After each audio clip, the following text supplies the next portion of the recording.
রাজ্যের শিক্ষাক্ষেত্রকে উন্নত করে তুলতে প্রতিনিয়ত প্রচেষ্টা চালিয়ে যাচ্ছে ত্রিপুরা সরকার। রাজ্য সরকার সর্বদাই গুণগত শিক্ষাকে অগ্রাধিকার দিয়ে আসছে। তাই ত্রিপুরায় শিক্ষার গুণগত মান উন্নয়নের লক্ষ্যে শুক্রবার বিদ্যালয় শিক্ষা দপ্তরের অধীন এসসিআরটি ও সমগ্র শিক্ষার যৌথ উদ্যোগে আগরতলা রবীন্দ্র শতবার্ষিকী ভবনে আয়োজিত এক অনুষ্ঠানের মধ্য দিয়ে Tripura school quality assessment and accreditation ফ্রেমওয়ার্কের সূচনা করেন রাজ্যের মুখ্যমন্ত্রী প্রফেসর ডক্টর মানিক সাহা। মুখ্যমন্ত্রী ছাড়াও অনুষ্ঠানে উপস্থিত ছিলেন শিক্ষা দপ্তরের বিশেষ সচিব রাভাল হেমেন্দ্র কুমার, সমগ্র শিক্ষার state project director NC Sharma এবং এসবিআই ফাউন্ডেশনের এমডি ও সিও সঞ্জয় প্রকাশ। এছাড়াও শিক্ষা দপ্তরের অন্যান্য আধিকারিকরাও উপস্থিত ছিলেন।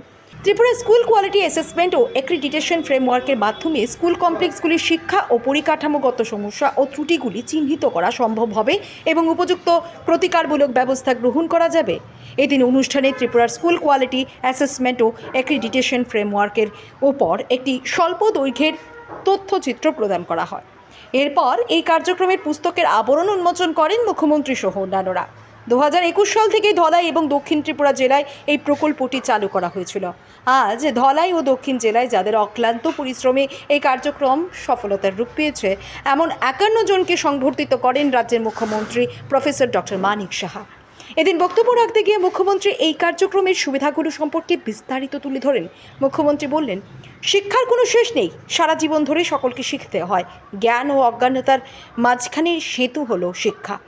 মুখ্যমন্ত্রী শিক্ষক শিক্ষিকাদের প্রতি ছাত্রছাত্রীদের পুঁথিগত শিক্ষার পাশাপাশি নৈতিক শিক্ষায় শিক্ষিত করার আহ্বান রাখেন।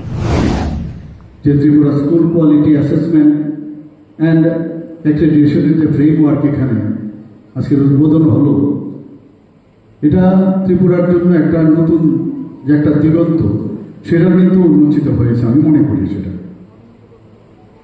এবং আমি বুঝতে পারছি যে এটাও কিন্তু একটা মানে ক্যাটালিস্টের কাজ করবে আগামী দিনে শিক্ষাক্ষেত্রে, এটা ক্যাটালিস্টের কাজ করবে। এবং ন্যাশনাল এডুকেশন পলিসি 2020-তে কি বলছে যে প্রতিটা স্কুলে একটি করে স্বাধীন সংস্থা গঠন করতে হবে শিক্ষাক্ষেত্রে, এবং সেটার নাম দিয়েছে SSSA, অর্থাৎ স্টেট স্কুল স্ট্যান্ডার্ড অথরিটি। ওনারা কিন্তু মনিটর করবে সব জায়গায় কি পড়াশোনা হচ্ছে, কি ধরনের প্রতিটা বিদ্যালয়ে তাদের স্ট্যান্ডার্ডাইজেশন কি, এবং সেইভাবে ত্রিপুরাতেও এখন সেই কাজগুলো করছে। আমার এখানে খুব ভালো লাগলো যে স্কুল কমপ্লেক্স তৈরি করা হয়েছে, বিশেষ করে ধলাই এবং সাউথ ডিস্ট্রিক্টে যেটা করা হলো, এবং ওনারা ভালো পারফরমেন্সও করছে। এবং আজকে এখানে সম্মানিত করা হয়েছে যারা লিডার হিসাবে, স্কুলের লিডার হিসাবে তাদেরকেও দেওয়া হয়েছে, আর অন্যান্য যেসব ওনাদেরকে দায়িত্ব দেওয়া হয়েছে তাদের জন্য দেওয়া হয়েছে, উৎসাহিত করার জন্য এটাতে করা হয়েছে। এবং আমি নিশ্চিত যে আগামী দিনে আমাদের পড়াশোনার ক্ষেত্রে, প্রশিক্ষণ দেওয়ার ক্ষেত্রে সেটা অন্য মাত্রা নিয়ে যাবে। আমাদের যারা টিচাররা এখানে আছেন তাদের একটা বড় দায়িত্ব যে স্কুল থেকে বেরোবার সাথে সাথে এমন ভাবে ওনাদেরকে তৈরি করুন। এর জন্যই এই ধরনের যে এখন টিস্কোয়াফের যে কার্যক্রম, সেটা আগামী দিনে এগুলো কিন্তু আমি মনে হয় যে অনেক লাভ হবে। এবং ব্যক্তিগত সমস্যা তো তার আছেই, সামাজিক সমস্যা সেটাকেও সমাধানের ক্ষেত্রে যখন স্কুলের মধ্যে এই শিক্ষাদান করা হবে, তাহলে তাদের মধ্যেও কিন্তু সেটা আসবে।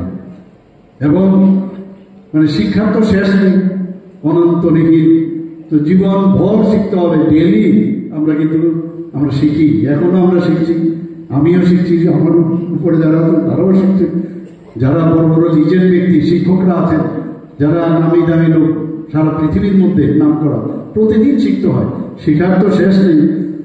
তো এতে করে নিজের মনকেও আমরা কন্ট্রোল করতে পারি, আমরা সেটাকে গঠন করতে পারি, এবং সেটাই আলটিমেটলি আপনার যারা ছেলেমেয়েরা আছেন তাদের মধ্যে সেই বিষয়গুলোকে আপনারা দেবেন।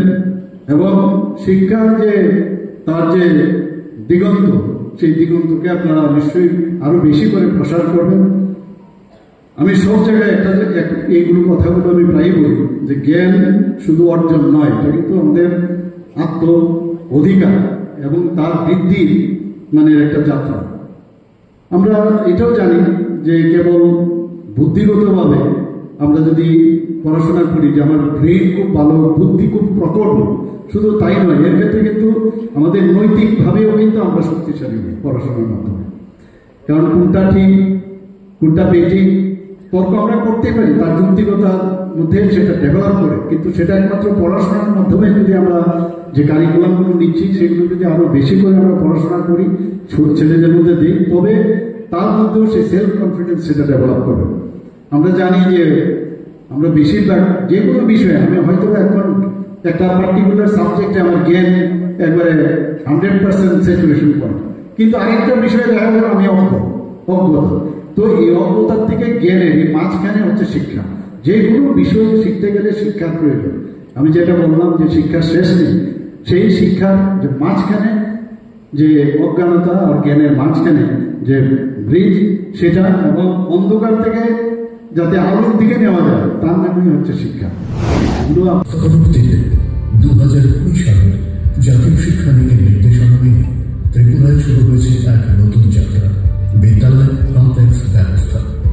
2021 সালের নভেম্বরে 1440টি বিদ্যালয়কে একত্রিত করে গঠিত হয়েছে 127টি বিদ্যালয় কমপ্লেক্স, যেখানে শিক্ষার মানোন্নয়নের লক্ষ্যে প্রতিটি অংশীদার একসাথে কাজ করছে। দক্ষিণ ত্রিপুরা ও ধলাই জেলায় ইতিমধ্যে শিক্ষায় এক উজ্জ্বল পরিবর্তনের ধারা শুরু হয়েছে। বিদ্যালয় মানে শুধু চারটে দেয়াল নয়, পরিষ্কার শৌচালয়, বিশুদ্ধ পানীয় জল, রিডিং কর্নার আর স্মার্ট ক্লাসরুম, এই সবে এখন এক নতুন মানচিত্র এঁকে দিয়েছে গ্রামীণ স্কুলে।